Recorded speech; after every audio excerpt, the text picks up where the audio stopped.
kepada generasi muda, pertanian itu bukan sesuatu yang tabu, bukan bletokan, bukan itu.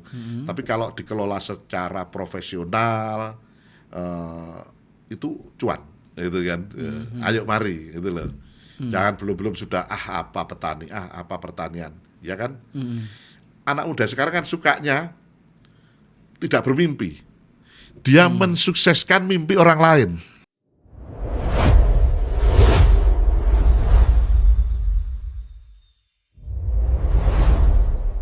Halo teman-teman Radar Kediri TV, berjumpa lagi dengan saya Basalama di podcast Ngobrol Bareng Dewan DPRD Provinsi Jawa Timur.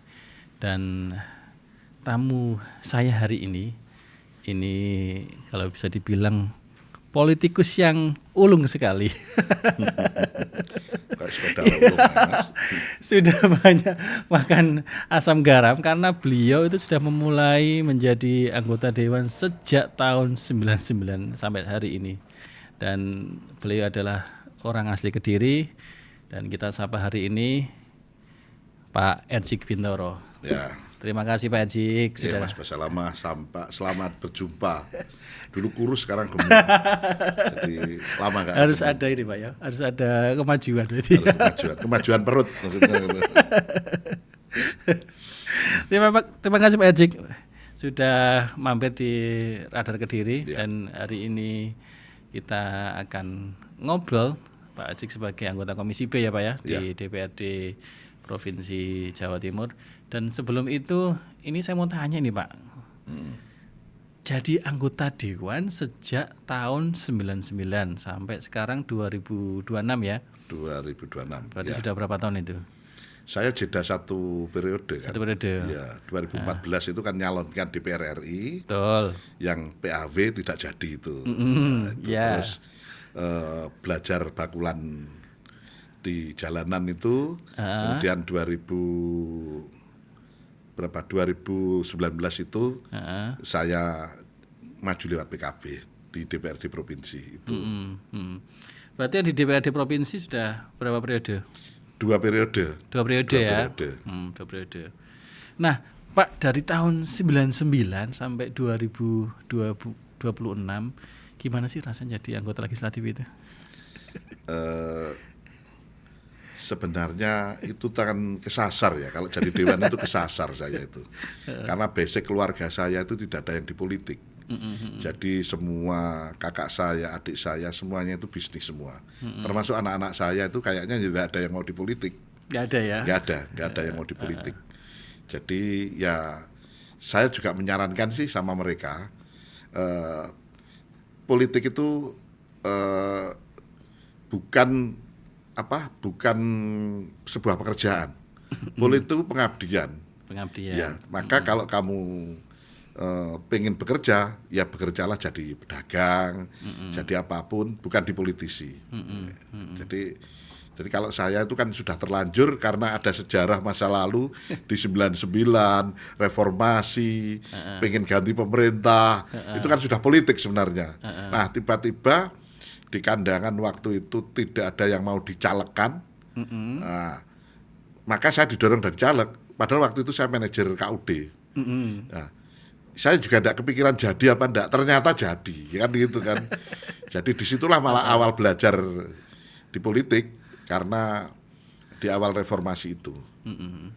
Dan kalau sudah di politik itu kan penugasan itu terus. Jadi kalau mau mundur itu kan ya susah-susah, sulit, ya kan? Iya. Kan, ketagihan ya berarti ya? Ya, enggak ketagihan sih.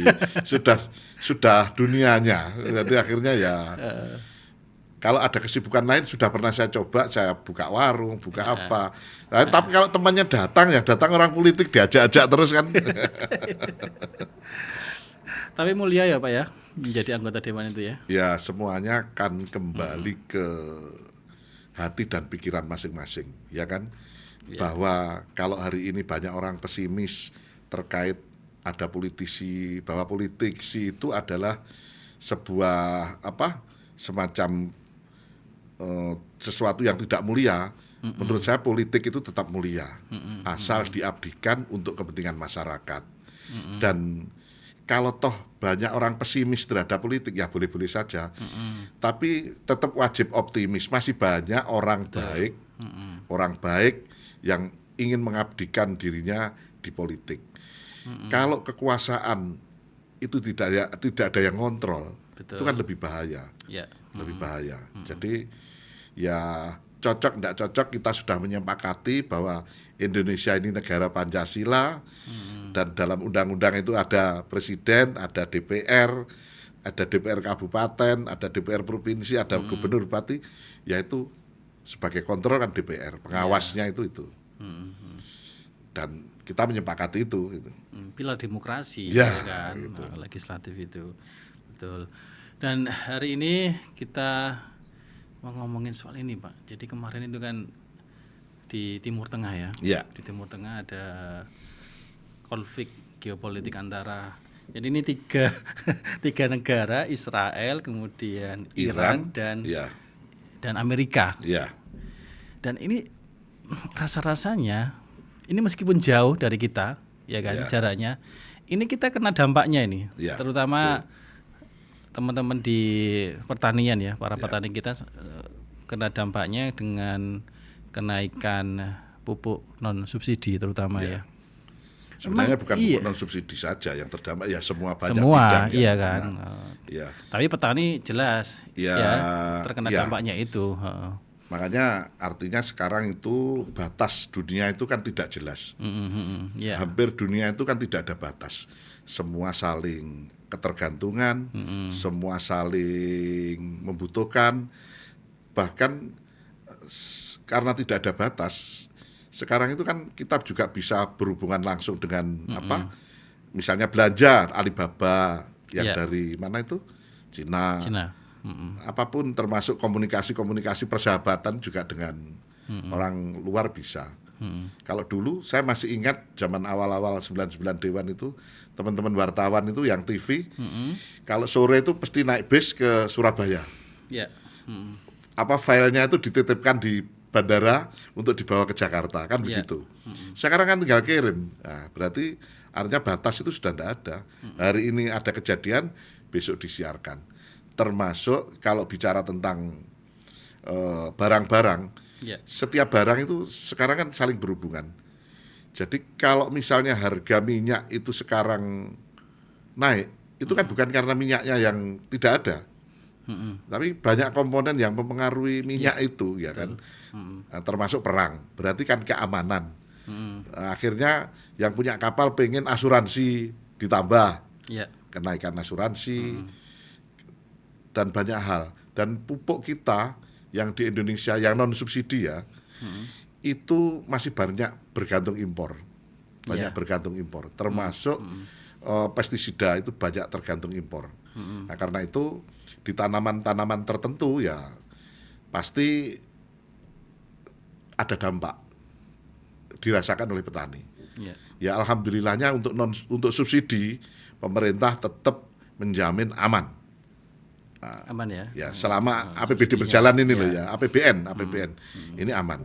Dan semoga ya perang ini segera selesai saja kan begitu, biar normal semua.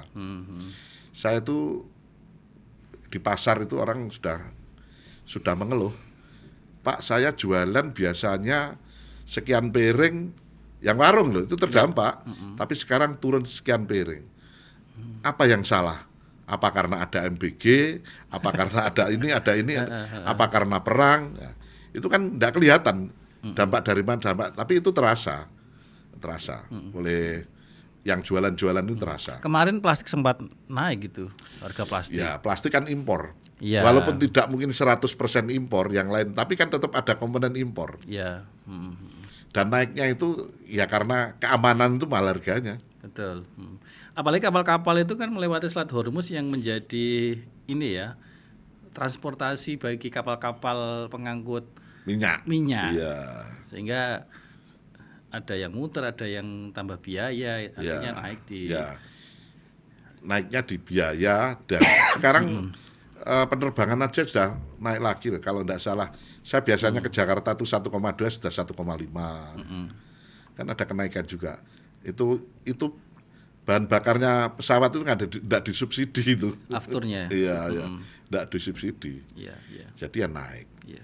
Naiknya berapa sih Pak? 10 sampai 30% ya? Kalau di pupuk itu mungkin 10 sampai 30%. 10 sampai 30 Iya, ya. non subsidi itu ya. Iya, iya. Ini bagi petani kita seperti apa ya? Secara psikologis dan daya belinya. Ada keluhan nggak mereka ini? Ya tentu mereka tetap berspekulasi juga sih. Artinya kalau toh memang naik ya nanti semoga hasil panennya naik kan begitu. Iya. Semoga hasil panen naik. Ini kalau pupuk-pupuk yang non subsidi itu kan terdampaknya di tanaman-tanaman non pangan.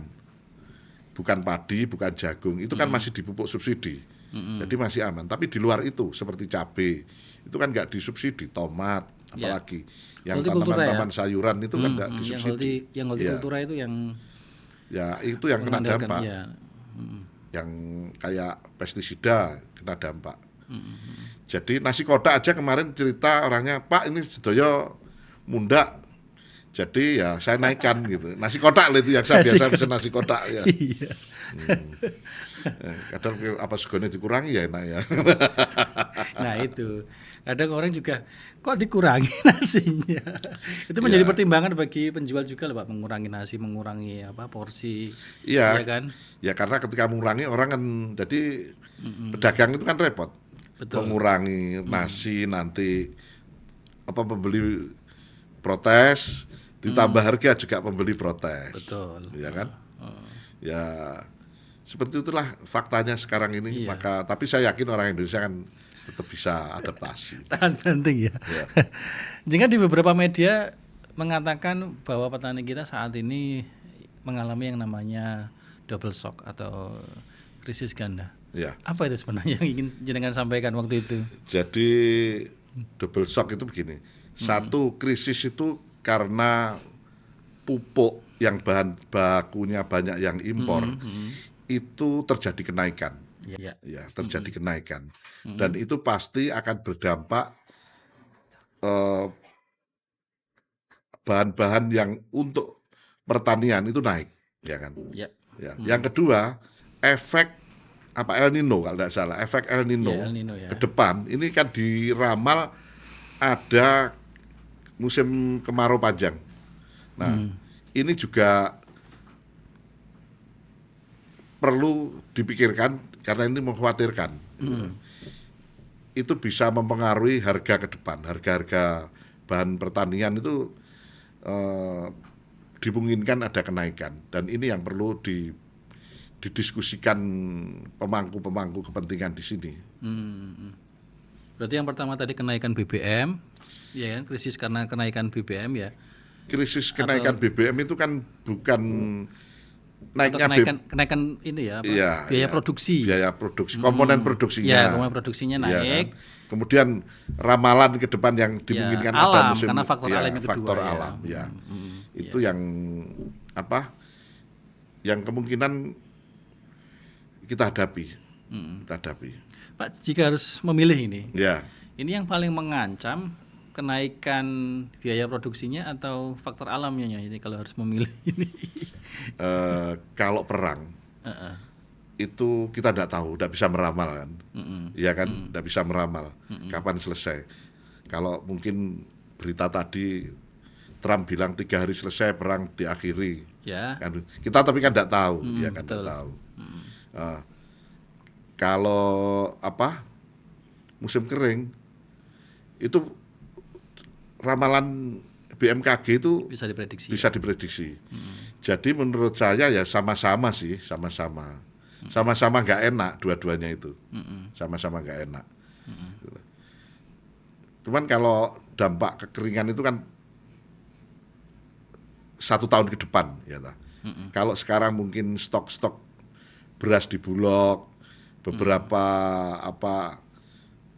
pemerintah sudah menyiapkan itu, saya kira akan bisa diantisipasi. Tetap intervensi itu kalau tidak diintervensi ya gejolak. Hukum pasar kan pasti kalau barang langka harga naik kan begitu. Jadi harus ada intervensi. Berarti lebih mudah untuk memitigasi faktor alam ya? daripada yang tadi karena perang itu. Iya, iya. Ya. Kalau perang nggak bisa diprediksi. Kalau alam itu kan masih bisa diantisipasi.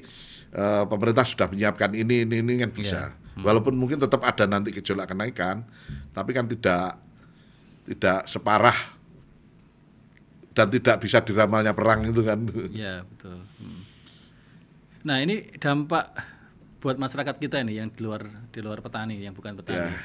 Saya kira juga merasakan semua, mulai ibu-ibu rumah tangga, kemudian bapak-bapak yang bekerja di pasar dan semua profesi juga mengalami. Bagaimana Pak dampak buat masyarakat kita ini? Ya, konsekuensinya ya harus sabar.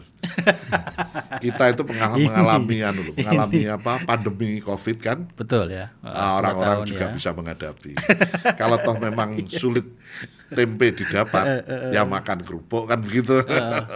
Masih bisa adaptasi. Jadi cuma ya ekonomi akhirnya kan pergerakannya kan tidak kencang, ya kan. Orang semua akhirnya kan mengeluh. Ya kan, kalau ekonomi lambat itu kan semua mengeluh. Orang yang kerja di jual beli mengeluh, pabrikan mengeluh, semua mengeluh. Karena pondasi ekonomi itu kan tidak ada sekat untuk berhenti, putar terus kan begitu. Iya. Jadi semoga kedepannya ya segera selesailah perang ini. Gitu. Yang pertama sabar dulu ya. Ya. Sambil nunggu, ya pemerintah harus bergerak dong pasti Pak. Ya. Jadi ini yang dialami orang-orang menengah ke bawah loh ini. Iya. Kalau menengah ke atas tidak ada pengaruh. Mereka gitu tetap punya uang, iya kan? Iya. Tapi mereka juga yang banyak uang katanya ya pengaruh karena dolar naik kan begitu. Iya, mereka main saham itu. Iya. Atau yang sering ke luar negeri. Ya kan dolar naik. Iya. Tapi tidak seberapa sih. Lebih susah tidak punya duit kan. Betul. Jangan sampai ini nggak punya duit. Nah, ketika petani kita terdampak dengan kenaikan pupuk yang non subsidi, ini kira-kira ada kemungkinan bisa beralih nggak ke yang misalnya yang subsidi atau ada pupuk alternatif misalnya ke kompos atau yang organik gitu. Ya harusnya begitu. Masih ada alternatif itu atau alih tanam. Jadi diversifikasi tanamannya dirubah. Jadi jangan main di tanaman yang memang kebutuhan pupuknya itu tinggi yang impor. Tapi rata-rata orang-orang itu kan ya senang spekulasi. Betul. Dia main dengan harga tinggi, harapannya nanti panen harga tinggi kan begitu. Di tanaman-tanaman healthy kan kita tidak bisa kendalikan harga. Yeah. Jadi uang daging sama lombok kadang pernah sama harganya. Jadi, daging sama lombok ya Pak? Ya, sama harganya 100.000 kan pernah sama itu. Jadi ya begitulah. Jadi kalau pemerintah intervensinya itu kan ini kalau kering itu kan dipompa-pompa air itu kan perlu ditambah.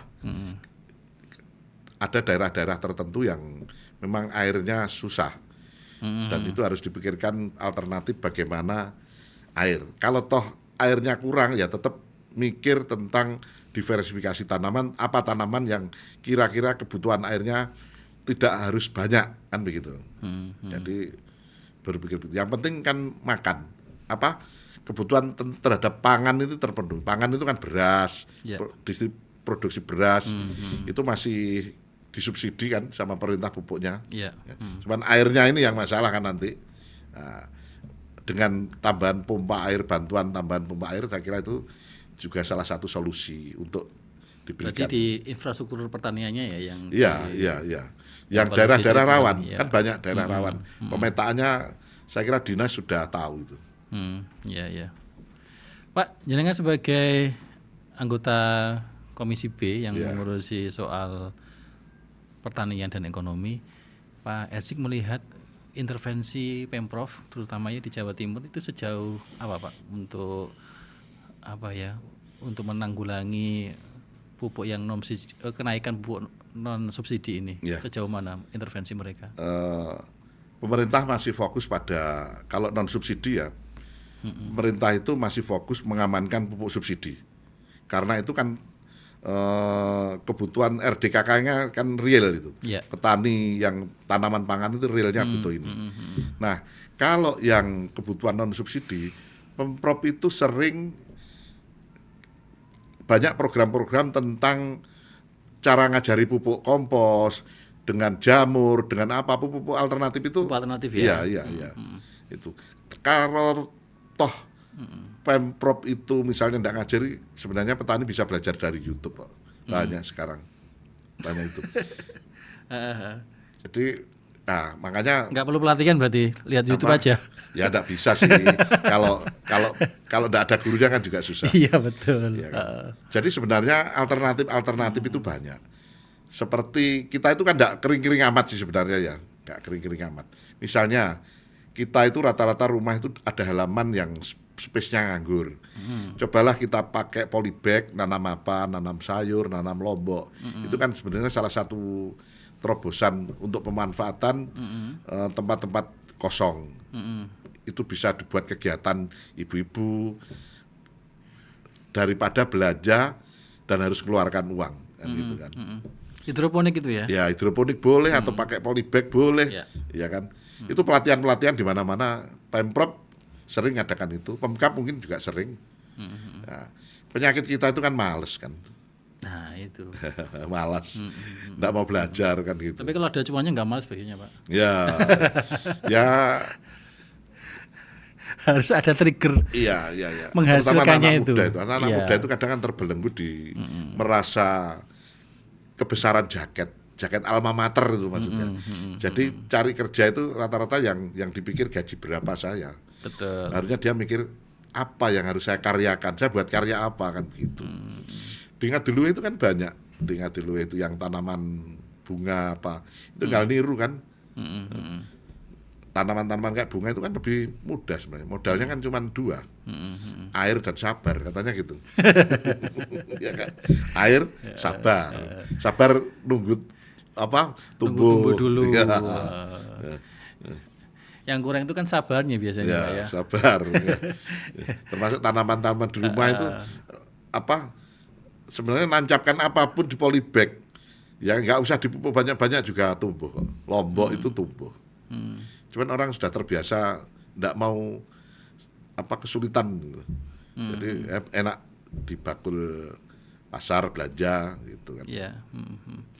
Pak Ejik selama menjadi anggota Komisi B pernah nggak menemukan kelangkaan pupuk yang subsidi, dan bagaimana DPRD mendorong agar distribusinya itu tepat sasaran, Pak? Biasanya kan kurang tepat sasaran biasanya untuk yang pupuk saat subsidi. Ini pemerintah itu kan sudah mengatur rigid ya sampai detail. Tidak bisa seperti dulu lagi, tidak bisa main-main, tidak bisa. Dan ancaman hukumannya juga jelas itu. Gitu loh. RDKK itu ya tadi ya. Jadi ya. pupuk itu dasarnya adalah RDKK. Dan RDKK dibuat itu kan harus orangnya yang punya sawah. Ya betul. Nah, luasan sawah dan sebagainya itu yang buat adalah kelompok tani, PPL diketahui kepala desa. Jadi kan pasti tidak bisa main-main itu. Nah, distribusi pupuk yang saat ini dari pabrik ke distributor ke kios, kios baru ke petani atau kelompok tani. Jadi tidak bisa kalau tidak masuk RDKK dijual ke tempat lain, tidak bisa. Itu banyak kejadian yang begitu kan sudah Nah, masalahnya di pupuk itu masalahnya yang begini. Rata-rata petani itu beli pupuk kalau butuh, kalau pas mau tanam.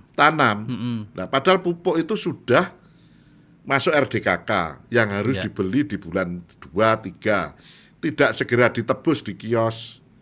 Itu rawan seharusnya. Ketika kios kan ya dagang. Betul. Kalau pupuk tidak segera jadi uang, pikirannya kan melaku. Biar didol jobo kan begitu, ya kan. Ya. Nah, harusnya ya petani fair lah, kasihan kios juga kalau seperti itu. Oleh karena itu, ini kembali ke ada koperasi Merah Putih ya sekarang. Harapannya nanti itu bisa, karena koperasi Merah Putih punya modal, nanti bisa jadi kios misalnya. Tadi petani-petani yang belum beli pupuk ini, yang nunggu waktunya pupuknya di koperasi ini kan masih bisa ditengok-tengokkan. Kan. Tadi biar ada yang penjaminnya lah, penjamin. Karena pupuk itu ya untungnya nggak banyak, nggak banyak. Makanya saya berharap semua situasi seperti ini ya, situasi seperti ini rawan. Jadi pemerintah atau aparat yang punya kepentingan di sana, termasuk Dewan, hari-hari ini harus mengawasi distribusi pupuk. Ya. Karena pupuk non subsidi naik, orang pikirannya mesti aja yang jelek. Ya, wah, ngelirik yang subsidi murah. Yang subsidi yang diincar. Iya. Nah, itu, sementara yang subsidi ada kuotanya ya. Ya kuota sesuai dengan kan? RDKK. RDKK itu kan. Ya itu. Nah ini jika skenario terburuknya adalah gagal panen, Pak. Ya. DPRD mendorong Pemprov seperti apa ini mitigasi untuk mencegah itu semuanya? Saya kira pemerintah dinas itu kan dinas terkait ya, terutama ada BMKG, ada dinas pertanian, ada yang ngurusi pengairan dan sebagainya. Itu sudah mengantisipasi semuanya, termasuk Bulog. Oh ya, Bulog. Artinya kalau bicara tentang gagal panen itu kan alam. Kalau bicara bukan alam kan, kita tidak bisa memprediksi. Kita kan sudah apa? Sudah berusaha. Tapi kalau bicara tentang stok, insya Allah sudah terpenuhi. Artinya kalau toh terjadi gagal panen, ya kan, untuk tanaman pangan itu masih tersedia. Jadi masyarakat tidak perlu gusar terjadi kelaparan atau apa kan enggak. Nah, kalau gagal panen itu kan alam, nggak bisa ya kita prediksi ya alam itu ya. Nah, kecuali yang saya omongkan tadi, kalau toh tidak dimungkinkan kita nanam ini, maka beralih ke tanaman ini, biar semuanya tetap produktif. Dan itu dinas pasti sudah memberi pengarahan kepada para kelompok tani, antisipasi agar tanah itu tidak nganggur begitu saja. Oh, musim ini nggak cocok ditanam ini, sebaiknya beralih ini, gitu. Itu sudah. Tapi ada kemungkinan nggak Pak ya? Jadi ketika pupuk yang non subsidi ini mahal, petani mengurangi pupuknya. Ada kemungkinan itu nggak? Kan itu akhirnya mengurangi ini ya kualitas hasil panen. Petani yang berlaku begitu, menurut saya malah tidak ada. Petani rata-rata malah lebih ngawur karena punya pikiran pupuknya harus lebih banyak. Pupuknya lebih banyak ya. Agar tanamannya bagus, kan begitu. Nah akhirnya terjadi kurang, kan itu malahan. Ya. Saya belum pernah mendapati petani menghemat pupuk, belum pernah. Justru dia menggunakan sebanyak-banyaknya pupuk kadang itu. Makanya dulu zaman Orde Baru itu kan ada pupuk tablet, biar yang digejik itu pas ditanamnya. Kalau di sawur itu kan ada yang kinter kali apa kan gitu. Aduh.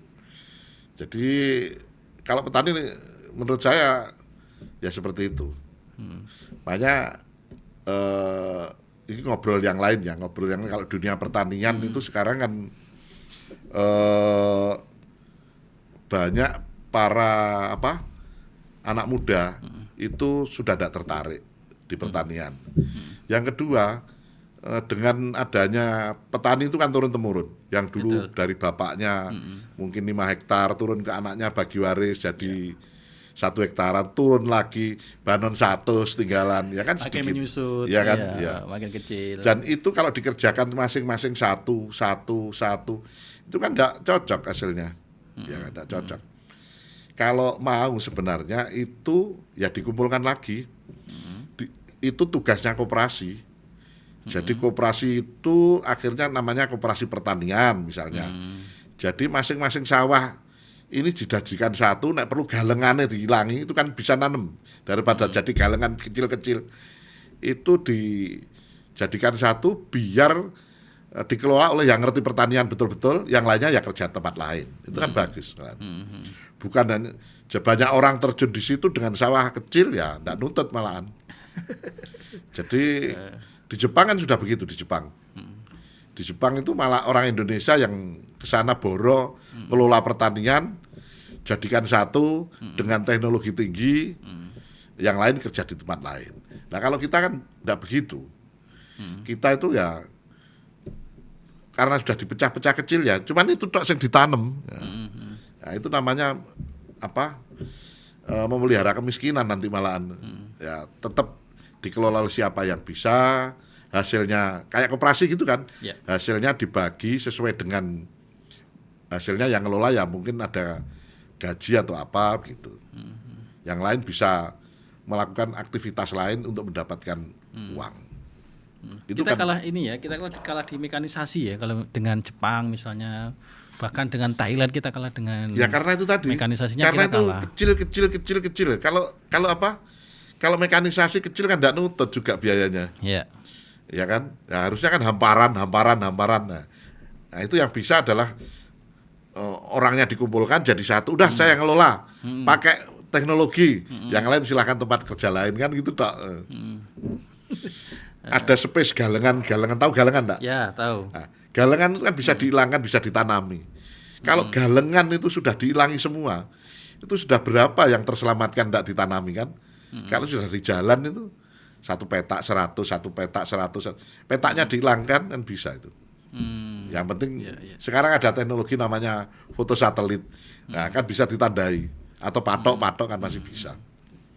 Kita belum sampai ke situ Pak berarti. Belum. Wah. Tambah kecil itu. Tambah kecil ya. Ya.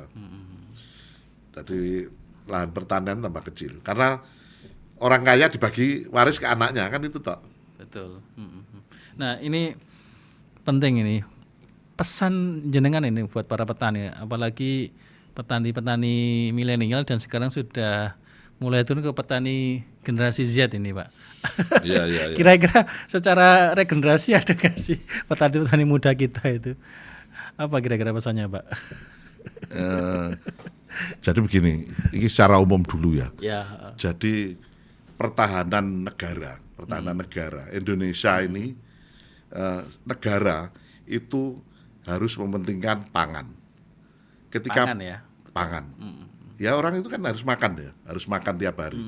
Kalau tidak ada makan, misalnya terjadi kelangkaan pangan, negara menjadi kacau, bergejolak. Betul. Nah, maka itu yang harus diprioritaskan oleh pemerintah.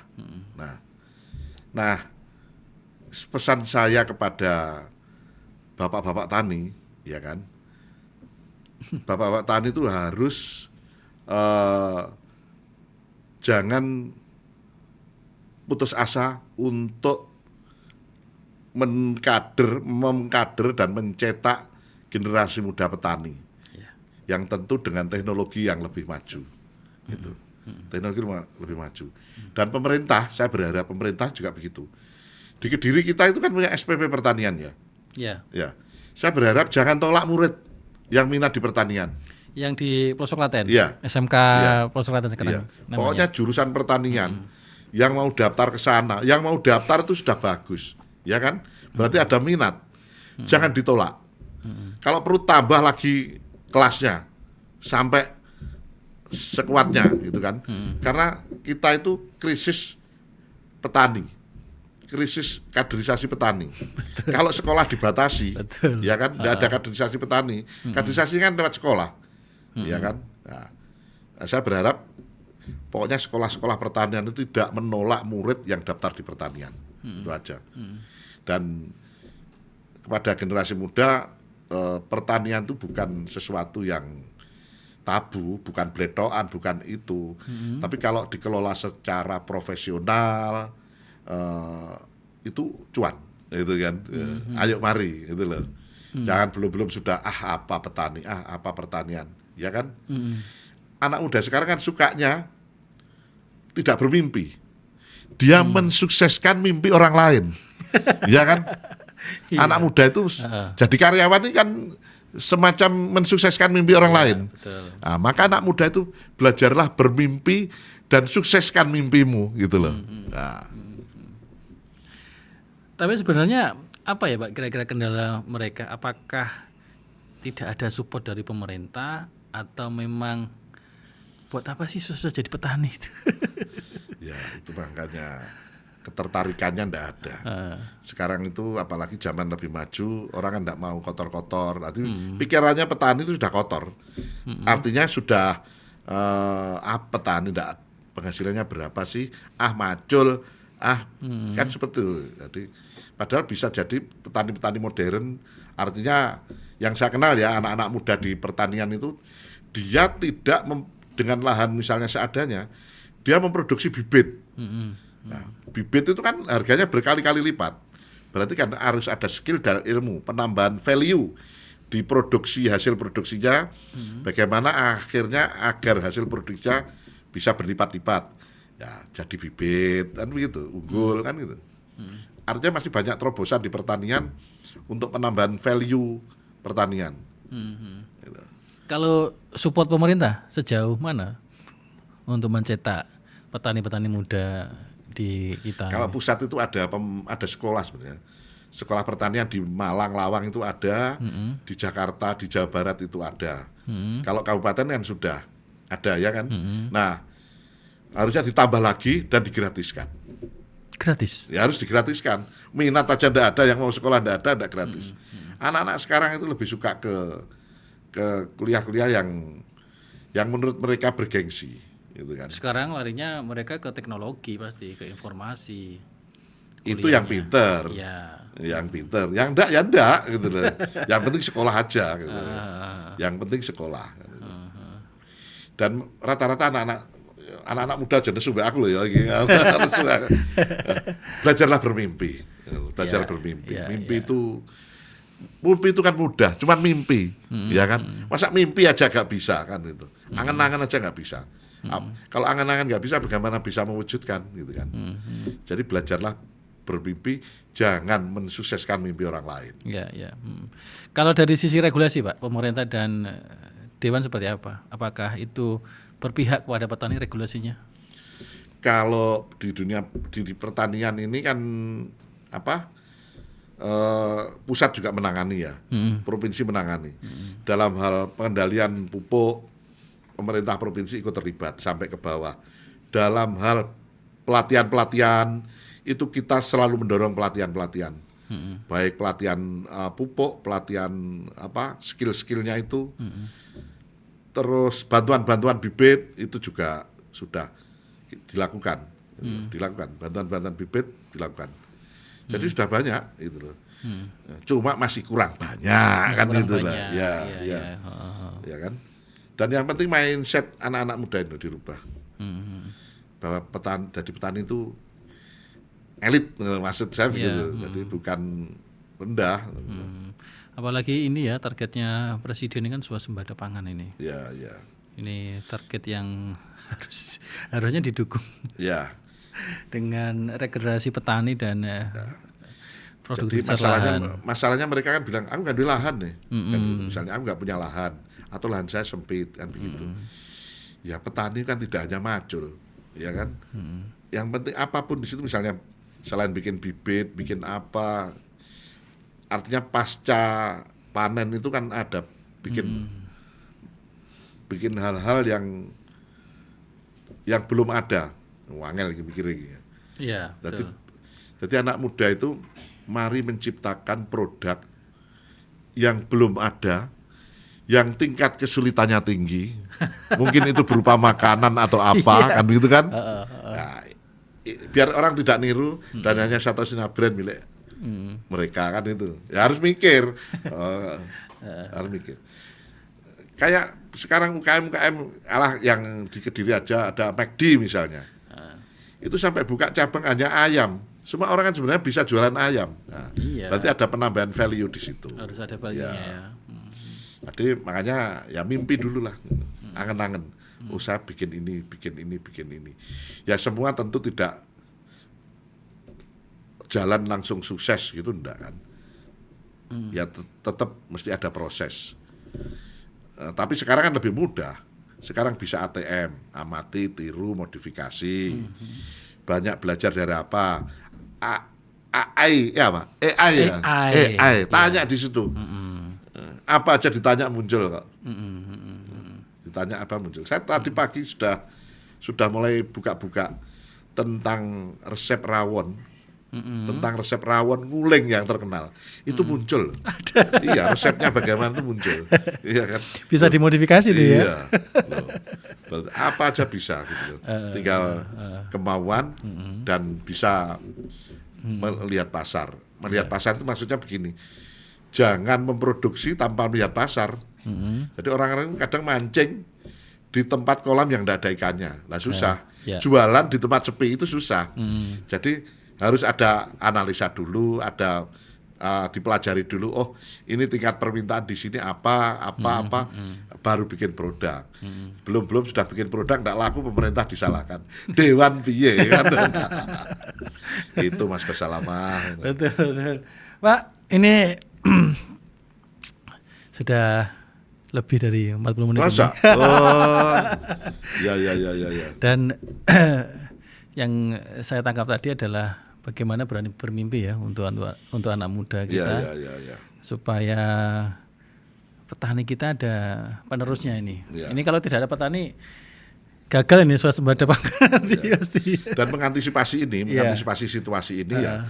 Saya berharap ketika sudah mulai ada harga kenaikan, pemerintah intervensi lah. Intervensi ya pasti. Intervensi pasar dengan mungkin pasar murah atau apa. Kalau yang pertanian yang kering ya pompa airnya lah, gas gitu kan. Itu ya harus. Ya bantuannya begitu. Jadi ya mudah-mudahan dampak perang itu sudah selesai, biar semuanya normal kembali. Iyalah, harus warung-warung ramai kembali kan begitu. Iya. Oke. Dan harga stabil lagi nih. Harga stabil lagi. Nah, kalau harga stabil lagi yang susah spekulan. Spekulan ya. Spekulan kan maunya kan tinggi. gejolak. Iya. Oke, terima kasih Pak Ajik, terima kasih. Sukses untuk karirnya, semoga semakin naik ini. Ini pengabdian bukan karir. Bukan, ya. Semakin luas lah pengabdiannya. Ya. Setelah Jawa Timur ada lebih luas lagi. Di tanah air mungkin lebih luas lagi.